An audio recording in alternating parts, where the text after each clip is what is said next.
있습니다. 옆 사람은 같이 인사합시다. 빛이 있으라. 빛이 있으라. 빛이 있으라. 저희 죄송한데 지승이 저 뒤에 제 물컵 좀 주시면.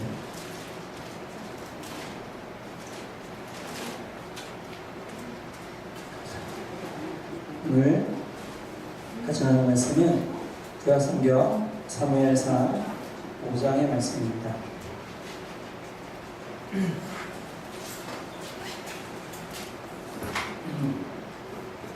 구약성경 사무엘상 5장 1절부터 마지막 절인 12절까지의 말씀입니다. 찾으시면은 저와 여러분 한 절씩 번갈아가면서 교독하도록 하겠습니다. 블레셋 사람들이 하나님의 교회를 빼앗아가지고 에베네셀에서부터 아스돗에 이르니라. 블레셋 사람들이 하나님의 교회를 가지고 다윗의 신전에 들어가서 다곤을 세우었더니 아스돗 사람들이 이튿날 일찍이 일어나 본즉 다곤이 여호와의 궤 앞에서 엎드러져 그 얼굴이 땅에 닿았는지라. 이들이 다곤을 일으켜 다시 그 자리에 세웠더니 이튿날 아침에 그들이 일찍 일어나 본즉 다곤이 여호와의 궤 앞에서 또다시 엎드려져 얼굴이 땅에 닿았고 그 머리가 두 손목은 끊어져 문지방이 있고 다곤의 몸뚱이만 남았더라. 그러므로 다곤의 제사장들이나 다곤의 신전에 들어가는 자는 오늘까지 아스돗에 있는 다곤의 문지방을 밟지 아니하더라.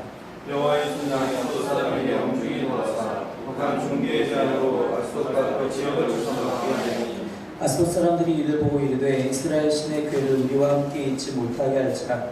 그의 손이 우리와 우리 신 다곤을 친다 하고 이에 사람을 보내어 블레셋 사람들의 모든 방백을 모으고 이르되 우리가 이스라엘 신의 궤를 어찌하게 하니 그들이 대답하되 이스라엘 신의 궤를 받으러 옮겨가라 하므로 이스라엘 신의 궤를 옮겨갔더니 그것을 옮겨간 후에 여호와의 손이 심히 큰 환난을 그 성읍에 더하사 성읍 사람들의 작은 자와 큰 자를 다 쳐서 독한 전기가 나게 하신지라. 이에 그들이 하나님의 궤를 에그론으로 보내니라. 하나님의 궤가 에그론에 이른즉 에그론 사람이 부르짖어 이르되 그들이 이스라엘 신의 궤를 우리에게로 가져다가 우리와 우리 백성을 죽이려 한다 하고 이 사람을 보내어 블레셋 모든 방백을 모으고 이르되 이스라엘 신의 궤를 보내어 그 있던 곳으로 돌아가게 하고 우리와 우리 백성이 죽임당함을 면하게 하자니 이는 온 성읍이 사망의 환난을 당함이라. 거기서 하나님의 손이 엄중하심으로 죽지 않은 사람들 북한 종교로 치심을 당해 성읍의 부르짖음이 하늘에서 멈췄더라. 아멘. 이렇게 비가 오나봐요. 후두둑후두 소리가 들리는 것 같은데. 날씨가 많이 더워졌는데 비가 와서 좀 시원해질 것 같습니다. 사무엘상 말씀을 계속 보고 있습니다. 지금 2주 만에 다시 보게 되는 거고요. 지난 4장까지의 말씀을 통해서 이제 여호와의 궤, 즉 하나님의 법궤가 성막 안에 있어야 하는 그 법궤가 블레셋 사람들의 손에 빼앗겼습니다. 우리가 지난 4장의 말씀을 나누면서 3장과 4장의 말씀을 계속해서 나누면서 하나님의 말씀, 하나님의 인자하심을 우리가 어떻게 다뤄야 하는가. 사실은 그것을 우리가 다룰 수 있는 문제가 아니라고 우리가 얘기했었어요. 하나님의 인자하심을 우리가 갖고 오는 것이 아니라 우리가 그 안에 찾아가야 하는 것이, 주님 앞에 나아가야 하는 것이 더 올바른 방법이다라는 것을, 또 하나님은 우리의 목적을 위해서 사용할 수 없다는 것을 우리가 함께 얘기를 나눴었습니다. 그래서 사람들은 이제 전쟁에서 승리했으니까 전리품으로 하나님의 그 여호와의 법궤를 가지고 온 거예요. 가지고 와서 너무 기쁜 나머지 1절에 보니까 이제 아스돗으로 갖고 와서 2절에 다곤의 신전에 들어가서 그 다곤 곁에 두었다. 그럼 다곤의 신전이잖아요, 그죠? 블레셋 사람들이 이것을 갖고 왔으면 다곤의 신전에 안에 두었을 텐데 어떻게 두었을까요? 다곤의 신전 안에 분명히 다곤의 신상이 있을 거예요. 물론 저는 본 적이 없으니까 알 수는 없지만 아마 가장 좋은 자리에 다곤의 신상이 위치해 있을 겁니다. 그 여호와의 법궤는 그들이 가져왔으니까 어디다 뒀을까요? 아마도 전리품 마냥 혹은 이 여호와의 법궤를 다곤의 신상 앞에 제물 드리듯이 아마 뒀을 거예요. 그죠? 가장 좋은 곳에 이 여호와의 법궤를 둔 것이 아니라 다곤의 신상 앞에 이것을 했을 겁니다. 그때 어떤 일이 벌어지죠? 3절에 보니까 그 다음날 전쟁에서 이기고 그 돌아와서 그 다음날 일인데 그 다곤의 신상이 여호와의 궤 앞에서 엎드러져서 그 얼굴이 땅에 닿아 있었어요. 첫째 날에 이런 일이 발생했을 때는 블레셋 사람들은 전혀 어떤 다른 생각을 하지 못해서 뭔가 좀 뭐 흔들렸거나 아니면 바람이 세게 불었거나 아니면 뭔가 일이 있어서 좀 미끄러졌나 보다. 그래서 이렇게 다시 자리에 세웠습니다. 그 다음날 사전에 보니까 이번에는 엎드려서 있는 것뿐만이 아니라 머리와 두 손목이 끊어져서 몸뚱이만 남아있다라고 기록이 되어 있습니다. 이것을 보자마자 이 사람들이 눈치를 챘어요. 이것은 단순한 일이 아니다. 단순히 이것이 미끄러져 넘어져서 쓰러진 것이 아니라 무언가 일이 생긴 것이다. 그것을 보충하기라도 하듯이 6절의 말씀에 여호와의 손이 아스돗 사람에게 엄중히 더하사 독한 종기의 재앙으로 아스돗과 그 지역을 쳐서 망하게 하셨다라고 기록이 되어 있습니다. 다음은 신상만 넘어진 것이 아니라 그 지역에 있는 모든 사람들에게 독한 종기가 찾아온 거예요. 그래서 전염병 같은 것이 찾아온 것이죠. 많은 사람들이 그것 때문에 고통당하는 중에 이르게 되었어요. 그래서 그다음 그 지역 사람들이 이것은 저 하나님의 교회, 이스라엘 사람들에게서 갖고 온 이스라엘 신의 교회, 저것 때문이다. 저거 말고는 우리의 생활 달라진 것이 없는데 저게 온 뒤로 뭔가 계속 이상한 일이 일어나고 있다. 안 되겠다. 그러고서 이제 그것을 또 가드라는 지역으로 옮기고 그걸 다시 또 에글론이라는 지역으로 또 옮기게 됩니다. 하지만 옮기는데 곳곳마다 또 같은 상황이 벌어지게 되죠. 결국에는 이 일이 이제 에그론까지 가서 마지막에 12절에 보니까 죽지 아니한 사람들은 독한 종기로 치심을 당해 성읍의 부르짖음이 하늘에 사무쳤다. 온 성읍이 다 통곡할 정도로 그러한 고통 가운데 놓이게 되었다는 것입니다. 여러분 이 말씀을 읽으면서 5장 말씀을 읽으면서 우리가 속으로 고소하다 라는 마음을 가질 수 있을까요? 물론 이 블레셋 사람, 이 역사적인 이 사실 속에서 블레셋과 이스라엘과의 그 관계를 보면 블레셋은 분명히 이방 민족이었고 이스라엘 사람들은 하나님이 직접 선택하셔서 하나님께서 출애굽을 시키시고 가나안까지 데리고 오셔서 이날 이때까지 이끌어오신 민족이에요. 그래서 블레셋 사람들이 하나님에 대한 신앙이 없기 때문에 하나님에게로부터 멀어져 있고 그것 때문에 벌을 받는 것은 어떻게 보면 당연한 이치라고 우리가 생각이 돼요. 그죠? 게다가 전쟁까지 했고 하나님의 목회를 빼앗아 오기까지 했어요. 이스라엘 입장에서 보면 이것은 정말 말도 안 되는 정말 너무나도 험악한 일이 벌어진 상황인 거예요. 그런 상황에서 블레셋 사람들이 이렇게 벌받고 저주받는 모습을 보면서 우리가 속으로 고소하다 참 잘됐다 라고 단순하게 생각할 수 있을 것인가? 그렇지 않다는 것입니다. 왜 그러냐? 지금은 이 이야기가 블레셋 사람들에 대한 이야기지만 이것을 우리의 이야기라고 생각해 볼 수도 있다는 것입니다. 그러한 상황이 우리 믿는 사람들 가운데서도 우리 믿는 사람들이 살아가는 그 삶 속의 중간에서도 나타날 일이 종종 있다는 거예요. 그것이 더 무서운 일입니다. 마치 이 블레셋 사람들은 그 여호와의 하나님의 교회를 전리품 마냥 갖고 왔어요. 하나님의 교회는 모세 시대부터 하나님의 영광이 임재하는 그 공간이었어요. 그 장소였어요. 그래서 그 교회가 있으면 그 성막 안에는 항상 하나님께서 임재하실 때마다 구름이 가득했다라고 출애굽기에서 계속 기록이 되잖아요. 이 사람들은 그런 것이 신경도 안 쓰는 상황이에요. 그냥 전리품이 뭐고 다곤의 신상 앞에 그냥 하나의 재물 마냥 갖다 놓은 셈이죠. 우리는 이것이 어떻게 믿는 우리와 하나님을 믿는 섬기는 우리와 비슷하냐? 우리도 종종 이럴 때가 있다는 것입니다. 우리도 종종 어떤 좋은 일이 내가 그동안 바람하지 않았던 일들이 일어난 후에 그것을 종종 하나님 덕분이에요 라고 하나님을 내세우듯이 하나님을 좀 소중히 다루듯이 보이는 것 같지만 실제로는 내 욕심이 먼저인 때가 더 많이 있다는 것입니다. 제가 이제 해외 나가 있는 동안에 일어났던 일인가 봐요. 여기도 목사님이 불구속 기소 당했다고 제가 뉴스를 봤는데 배임 그 협의 때문에. 여러분 어떻게 물론 저는 그 사건의 전말을 다 알지 못하고 그 사실관계를 잘 알지 못하긴 하지만 그러한 일들이 한국교회 그 교회만 있는 게 아니거든요. 많이 있어요. 근데 그런 교회들마다 그런 문제들이 있는 교회들마다 그곳에 있는 목회자가 날마다 얘기할 때 저희 교회가 부흥하고 성장한 것은 하나님의 은혜입니다. 하나님 덕분입니다. 라고 얘기를 한단 말이죠. 정말 그렇게 생각했다면 정말 그렇게 생각하는 거라면 어떻게 배임이라는 말이 나타날 수가 있고 횡령이라는 말이 등장할 수가 있냐라는 것입니다. 마치 이것은 그렇게 겉으로는 얘기를 하지만 속으로는 이거 내가 한 거야. 나니까 이 정도 한 거지. 내 전임 목사 할 때는 이 정도 안 됐어. 내가 오니까 지금 이 정도 성장하고 하는 거 아니겠어? 그러니까 나는 이 정도는 내가 가져가도 돼. 자기의 노력이라고 생각하기 때문에 그런 일들이 발생한다는 거예요. 이 교회에서만 이러느냐? 그렇지 않아요. 교회가 즉 목회자가 아닌 평신도들의 삶에서도 충분히 나타나는 거예요. 성공한 사람들이 있어요. 이거 하나님 덕분이죠. 하나님 덕분이죠. 그런데 똑같이 탈세해요. 그것이 무슨 하나님입니까?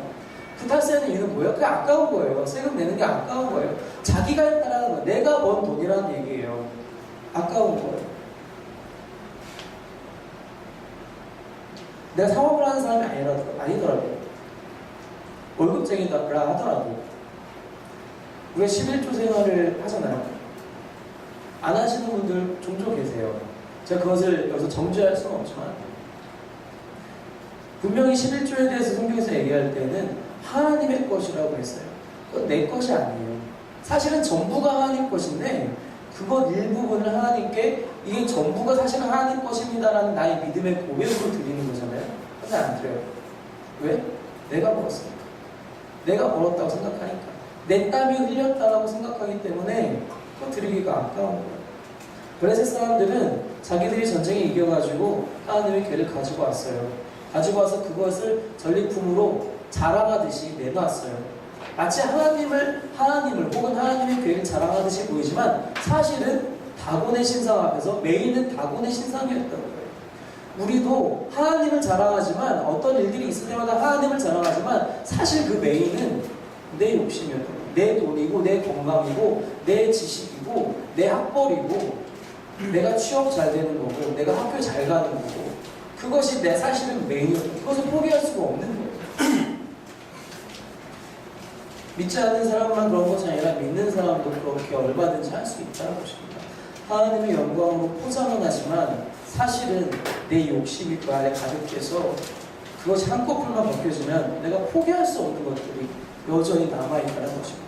하나님을 위해서는 그것을 포기해야 되는데 여러분 블레셋 사람들이요 2장에서 지금 이렇게 나타나지만 이 전장들에서 어떻게 됐죠? 어떻게 전쟁을 시작할 때쯤 어떻게 됐었죠? 하나님의 궤를 가져왔다는 소리를 듣자마자 두려워했어요. 만약에 그 마음이 진짜 마음이었으면 하나님을 향한 진짜 신앙으로 말미암은 두려움이었으면 그것을 가져왔을 때 이렇게 두지 못하죠. 다곤의 신상 저리가 치워버리고 거기다 놨었어요. 우리의 마음도 우리의 마음을 하나님께 드린다라고 하지만 내 마음에 있는 아직도 더러운 것들, 내 욕심들, 포기할 수 없는 부분들은 저는 그냥 내비로 두고 하나님 그냥 와주세요. 하나님 내 마음에 와주세요라고 그냥 말로만 고백할 때 많다는 것입니다. 우리가 아까도 찬양으로 고백했지만 주님 좌정하여 주시옵소서라고 고백하지만 아직 내 마음의 보좌에는 아직 돈이 앉아있고 학벌이 앉아있고 내 시간이 앉아있고 내 체력이 앉아있을 때가 너무나도 많이 있다는 사실입니다. 우리가 그것을 먼저 내버리지 못하면 절대로 하나님이 먼저 그것을 치우시지 않으세요. 물론 가끔 그러세요. 정말 가끔 하나님께 강제적으로 그렇게 하실 때가 있으세요. 그런데 그럴 때가 왔을 때라면 얼마나 힘들지 예상해 보셨습니까? 생각해 보셨습니까? 내가 먼저 내 돈을 포기하지 않고 내가 강제로 돈을 포기해야 될 때가 오게 되면 그저 얼마나 힘들지 혹시 생각해 보셨습니까? 저는 신대원에 입학하면서 그런 얘기들을 많이 들었어요. 종종 보면 신대원에 입학하면은 저는 이제 재수하지 않고 대학교를 입학해서 학부를 졸업하고 남들과 같이 똑같이 군대 제대하고 학부 졸업해서 바로 대학원에 진학했어요. 그거 아마 제일 빨리 남자라면 제일 빨리 갈 수 있는 나이에 갔었을 거예요. 한두 살 차이겠죠. 근데 신대원에 다 저만한 또래 나이의 남자만 있는 게 아니잖아요. 그죠? 나이 차이가 엄청 달라요. 50대도 있고요. 30, 40대, 50대 다 있어요. 20대부터 시작해서. 근데 모든 분들이 그런 건 아니지만 나이 드신 분들 중에 얘기를 가끔 나눠보면 하나님이 강제로 자기를 모셨대요. 이쪽으로. 강제로 자기를 이끌어서 신들을 넣으셨다라고 말씀하시더라고요. 어떤 얘기신가요? 그 얘기를 들어보면 어떤 분은 내가 사업을 했는데 그 사업을 하면서 계속 막으시더라고요. 너무 고통스러웠대요. 그 사업에 시작하면 안 되고 시작하면 안 되고 어쩌라는 거야 도대체 라는 생각이 들더래요. 그러다가 이제 자기도 신앙생활 하는 사람이니까 기도하던 와중에 그게 자기 길이 아니라는 것을 그때서 알게 하시더래요. 여러 번 실패 끝에.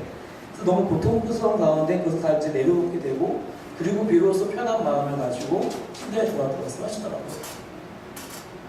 처음에 자신이 그 분을 제가 이제 그러니까 폄하하는 것은 아니지만 처음에 누구나 마찬가지로 처음에 하나님께서 자신을 향한 뜻을 잘 알지 못할 때에는 실수할 수 있어요. 근데 그것을 내가 고집하고 포기하지 않다 보면 난 이것이 더 좋아요라고 포기하지 않고 고집하다 보면은 나중에 그것을 하나님께서 강제적으로 빼앗아 가실 때는 너무 힘들다는 거예요.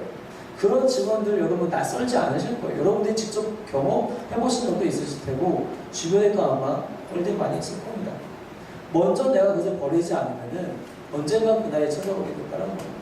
이 사람들 보세요. 지금 이렇게 세 개의 도시가 성읍이 거의 무너져 내릴 때까지 그것을 못 버리잖아요. 자신들의 그 욕심들, 그 다가온 신상 못 버리잖아요. 그러면 아예 첫까지 못 버려요. 그냥 그 하나님의 교회를 이스라엘로 돌려버리는 것, 그것밖에 할 수 없어요. 우리는 우리 안에 있는 그런 것들을 포기하기만 하면 됩니다. 돈이 중요한 것이 아니라, 건강이 중요한 것이 아니라, 내 취업이 중요한 것이 아니라 하나님을 더 소중히 하는 것, 하나님이 정말로 내 마음에 내 영혼의 보좌에 좌정하시라고 진심으로 고백하는 것이 나에게 우리에게 더 중요한 것인데 그것을 잊고 살고 있다는 거죠.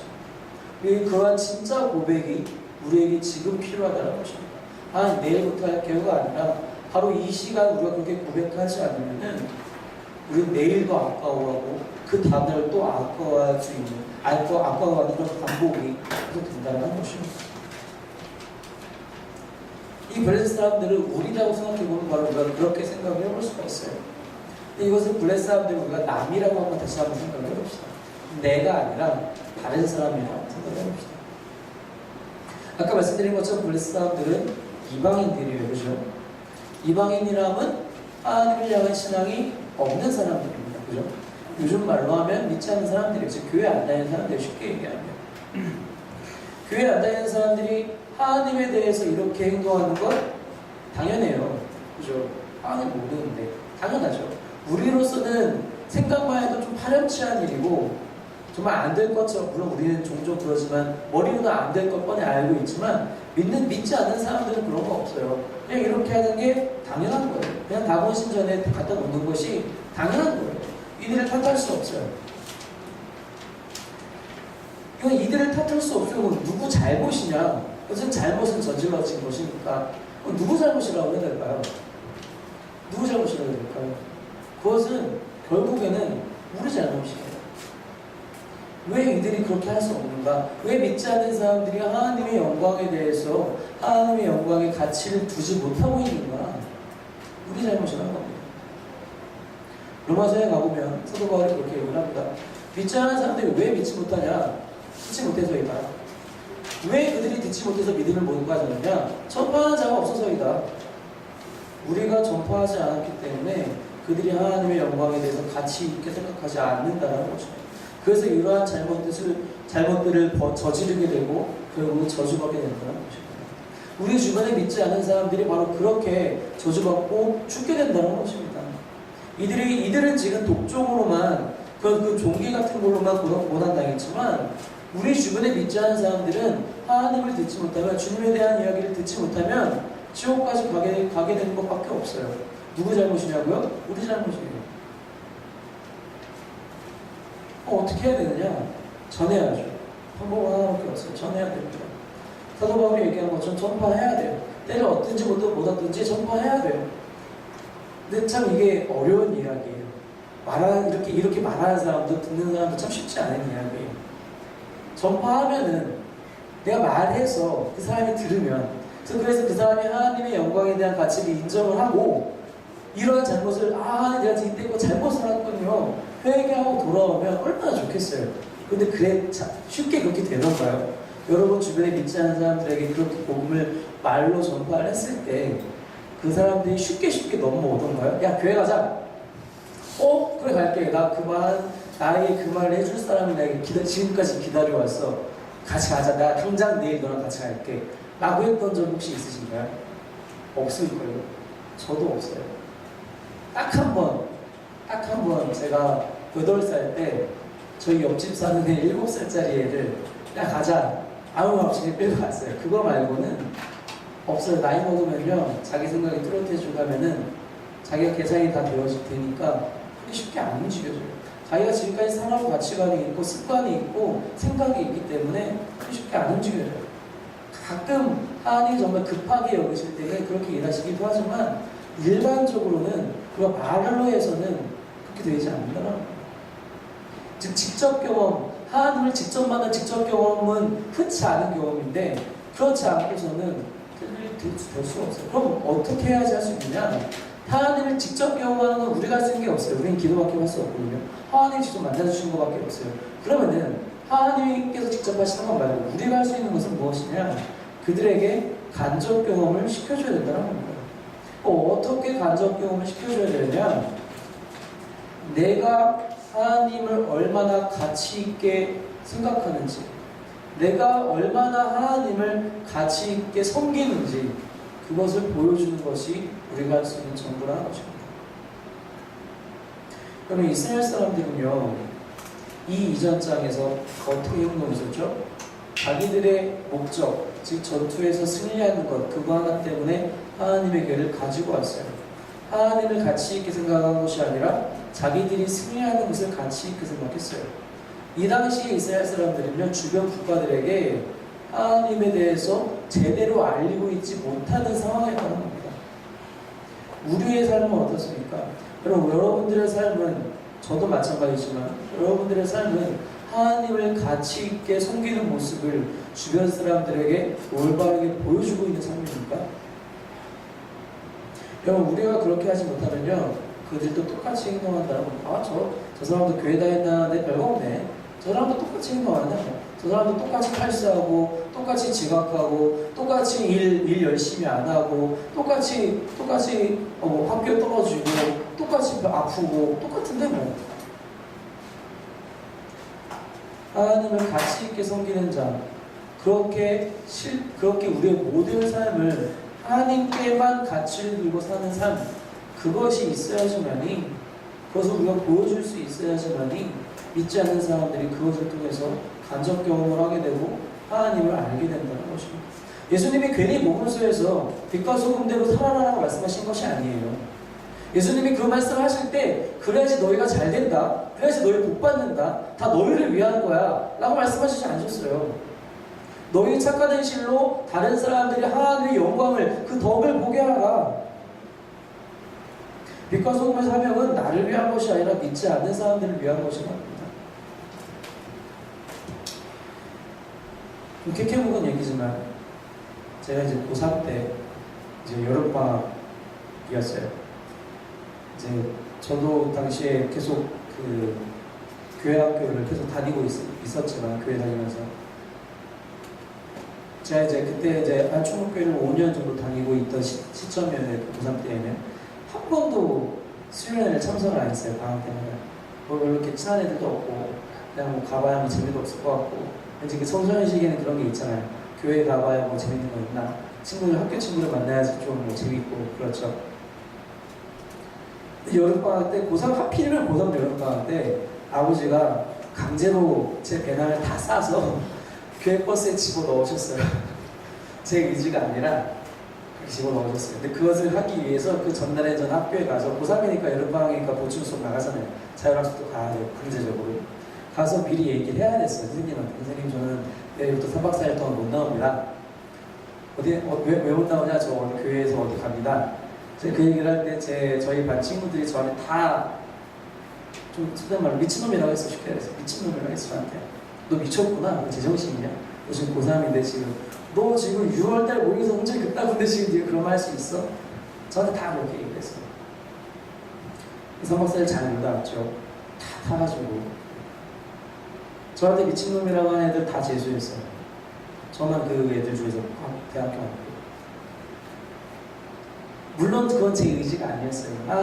아버지께서 그냥 강제로 밀어 넣으셨죠. 하나님이 그럼에도 그 은혜를 주시더라고요.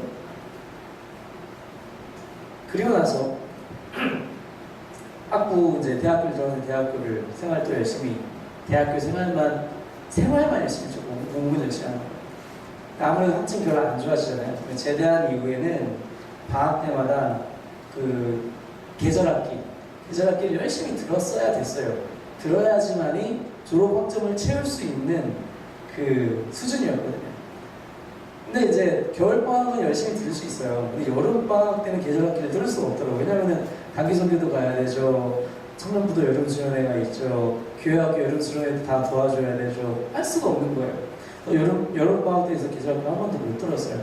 애들이 저랑 같이 다니는 친구들이 다 그렇게 얘기해서 너 지금 여름방학 때 너 계절학기 들어야지. 너 겨울방학 하나 들어서 너 되는 게 아니라고. 너 여름방학 이거 못 들으면 너 졸업학점 어떻게 채우려고, 너 취업 어떻게 하려고 그러냐. 그 친구들 중에 제때 졸업한 애 저 하나밖에 없어요. 다 저보다 한 학기 1년 후에 졸업했어요. 여러분, 무엇을 우선으로 들 겁니까? 제가 지금 든 예는요, 극히 작은 예예요. 어떻게 보면 남들이 신경도 안 쓰는 예일 수 있어요. 근데 저는 그런 거 보면서요, 하나님을 믿는다 하고 혹은 믿지 않는 사람들 중에 내가 하나님의 뜻대로 하나님이 원하시는 거 좀 더 하겠다라는데 그거 갖고 뭐라고 하는 사람들이 잠든 사람 못 봤어요. 믿는 사람들 중에서도 마찬가지예요. 그렇게 반응하는 사람 똑같이 있어요. 똑같이 분명히 하나님께서 어떤 영향이 분명히 가요. 그 사람들은. 여러분, 하나님의 가치를 먼저 두는 사람만이 하나님께서 복 주시는 사람입니다.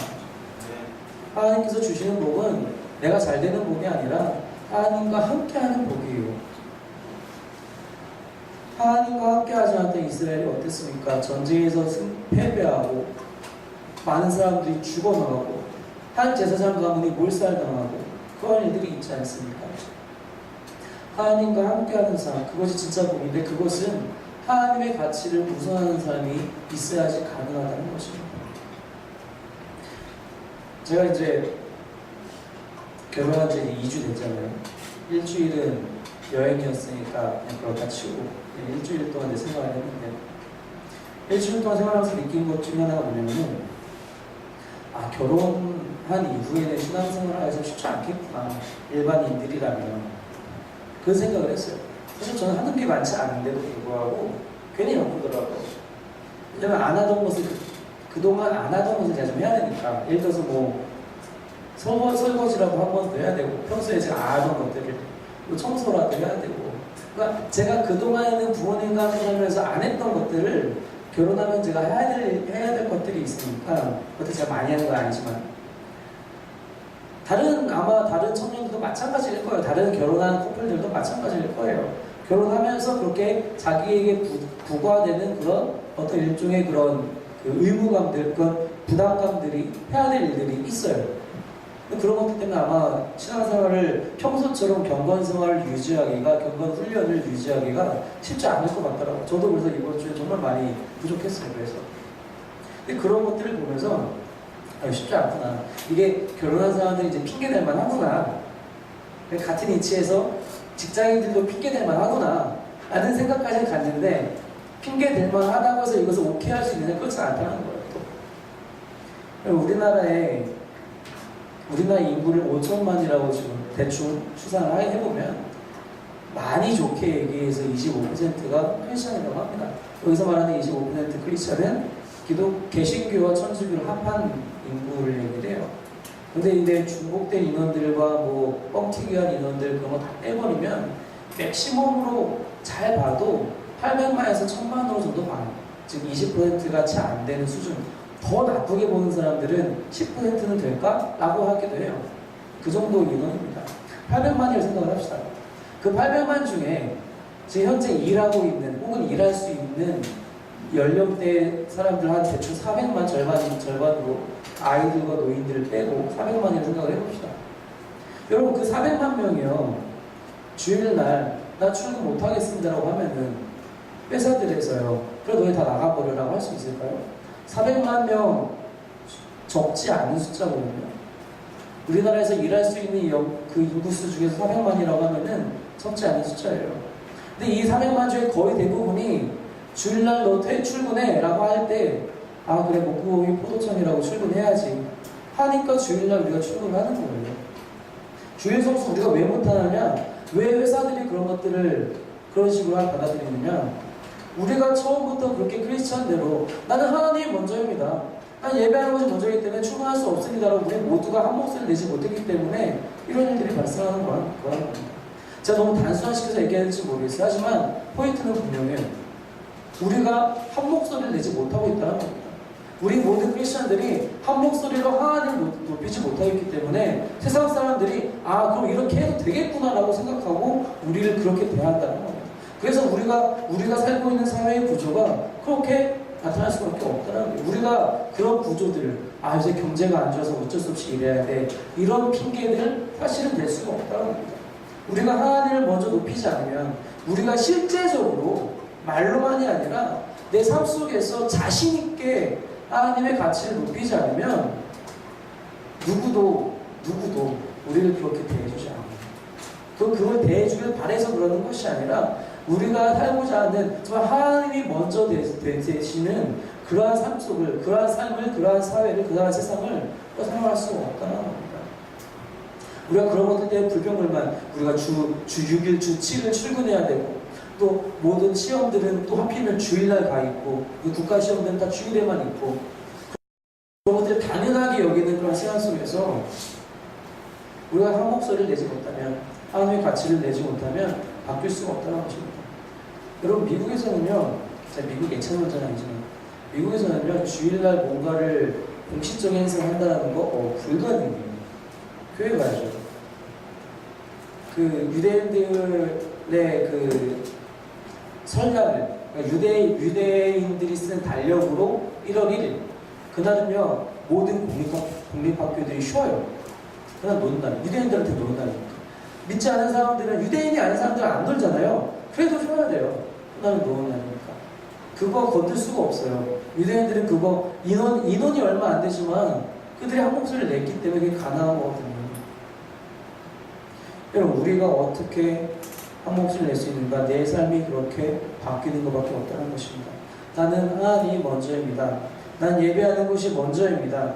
나는 설령 내가 건강치 못해진다 할지라도 내가 좀 더 바빠진다 할지라도 내 돈이 좀 더 쓰인다 할지라도 내 시간이 조금 더 낭비된다 할지라도 난 하나님이 먼저입니다라고 입술로 뿐만 아니라 내 행동으로 고백하지 않으면 그러한 변화들을 이루어갈 수 없다는 것입니다.